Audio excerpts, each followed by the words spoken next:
A black cloud descends on Bafana Black Friday, but more importantly, it's Football Friday with us and Betway, where you get way more. Remember, when you join as a new user on the Betway app, use our affiliate code ONSIDE ZA. It helps us out a great deal. Joining me on the podcast today, Mr. Len Moleko. Yes, sir. How you doing?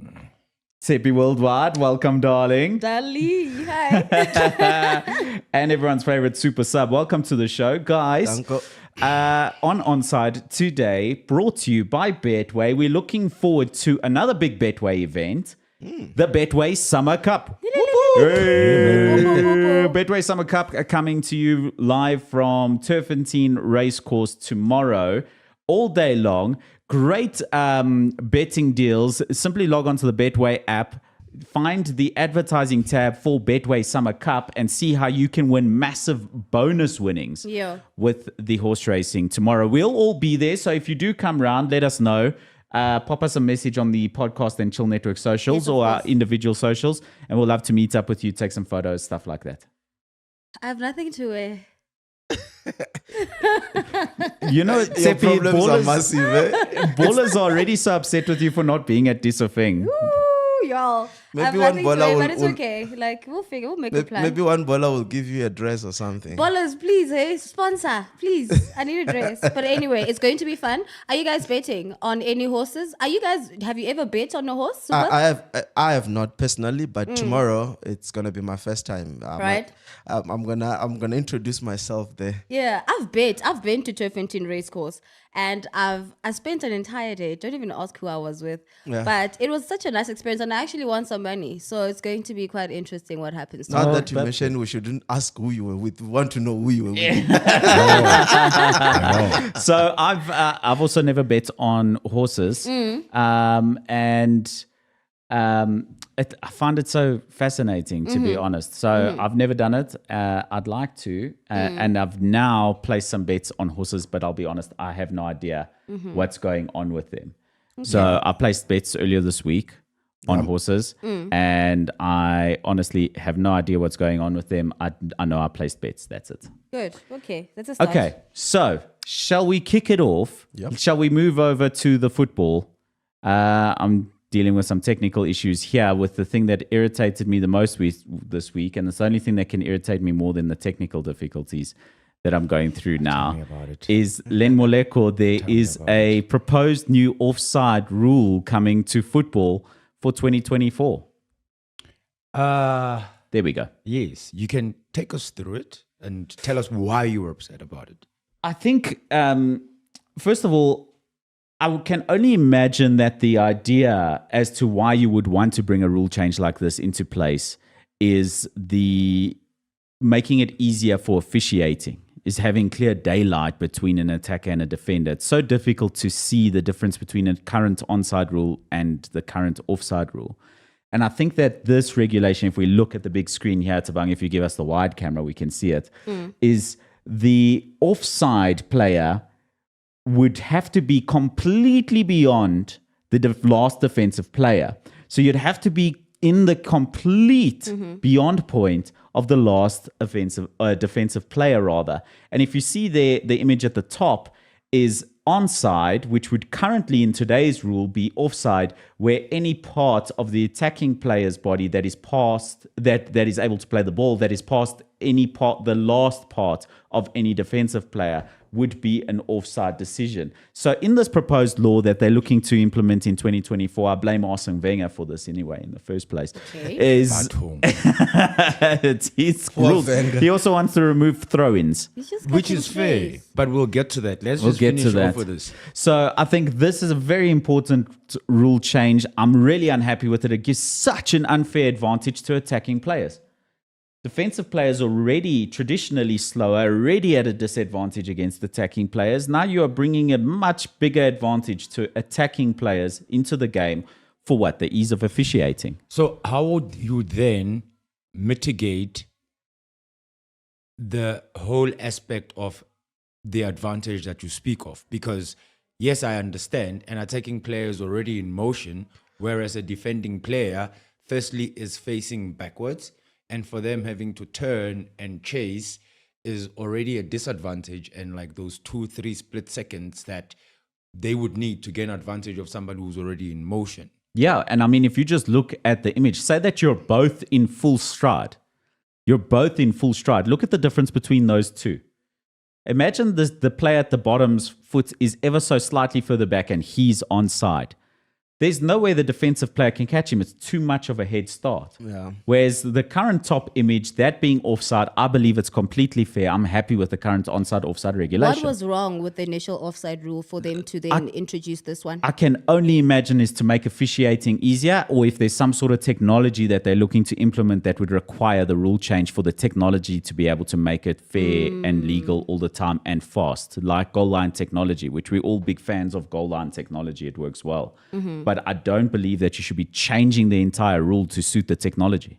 Look, I mean, we can argue a lot about this, and I see Gwen on the comment is saying the rule is going to lead to high-scoring games. In World Cups, for instance, when was the offside rule implemented again? I think it was in the 70s or late 60s, if I'm not mistaken. Before then, there were no offsides. Yeah. Right? And that means all the ones that Pele played where there were no offsides, we minus his goals in it. So Pele was scoring offside goals back then. That's not what I'm saying. I'm saying all the goals that he scored when there was no offside rule, we take those rules. I mean, we take those goals away. But having said that, it's football is evolving, and with its I almost said involvement. I want to say with its evolution. With its evolution, there we go. I suppose officiating has to catch up. The technology is there, but it's not really outstanding.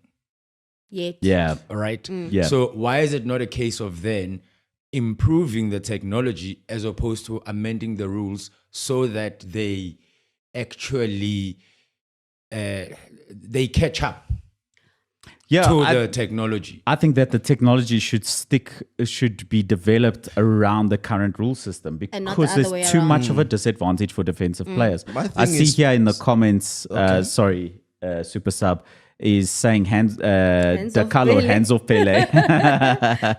Big fan of Pele, obviously. But I think the big comment that stood out for me that made me laugh is we're going to need VAR for this new rule change because Kaizer Chiefs will benefit the most. Beneficiary FC. Leave Chiefs alone. But also and as I checked that you were going to say something now, Super Sub. Sorry about that. Like with VAR, for instance, this is what I was thinking about the other day. Why is it that, because most of the time the worry is the camera angle, especially where offsides are involved. Why can't they have an aerial, it's almost like a drone type like an aerial camera that they use that is centered, that is able to... Well, it would have to follow the play because the idea is the direct perpendicular image rather than the idea of centered across the whole pitch. But right? the current cameras that broadcasters use are already centered. Yeah, that's part of the issue, right? Already right? following the play. So if or you almost have like you place them. You can place them strategically. It doesn't necessarily have to be one. Listen, I think with the way that AI technology and the way that tracking technology works, you could have a single camera on a wire across the top of a stadium.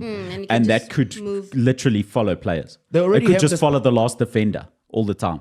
They already have the spider camera anyway. Remember the one that they remember at 2010 World Cup? We're asking ourselves, what is this thing in the middle of the... So why don't they use that? And I understand it's expensive technology. I mean, you're going to install that at Goodison Park, you're going to do it at the Emirates, at Etihad. I get that. And that is probably part and parcel of why we don't have VAR in South Africa, because it's expensive technology. I agree. And when you think about how, in Africa, in our continent, we're still struggling to have a standard FIFA stadium. So by the time they are able to catch up, it's going to be way too late. Super Sub? My thing is... with evolution of football, right? VR was introduced, I think, a few years back. Are we allowing ourselves enough time to get used to the new changes? Or we're thinking now that VR is failing, now we need to adapt, instead of learning the process more and then have a better outcome. Because I feel like we're not allowing ourselves to get used to the new changes in football. I think that there needs to be improvement, but it needs to exist. It needs to stay in place, especially in the leagues that can afford VAR. And then when it's perfected, hopefully the other leagues in the world will get it in a better state than what it's currently in. But it's the quality of officiating that we're unhappy with currently on VAR, and not necessarily the technical, because it's just videos. Yeah, because my problem with so many changes is that now we're going to change the offside rule. And we're still going to have problem with officiating, because officiating boils down to human error. Back to the comments. Yes. Jiggy RSA says soon they're going to replace the linesmen and refs because of technology they're introducing. It's certainly looking like Look, it. you can actually have like almost like, you know, in athletics, right? You know, the camera that sprints with the athletes. Yeah. You can almost have like linesmen who are like, you know, beam type thing, but also there's other decisions that, so technology won't necessarily solve the linesman issue, because there's other, and that's why they are, well, not linesmen, they call them like third official, second and third official type vibes. They also assist in seeing things that the referee might not necessarily see. So if you had to get like technology to come and try and improve that, like, no, it won't work. Len, you missed an opportunity before we move on from this whole offside thing, which irritated me so much, is that you said for athletics instead of horse racing, where the camera runs alongside with the horse racing. Yes. Oh, yeah, actually. You missed an opportunity, Len, and I can see the disappointment on your face.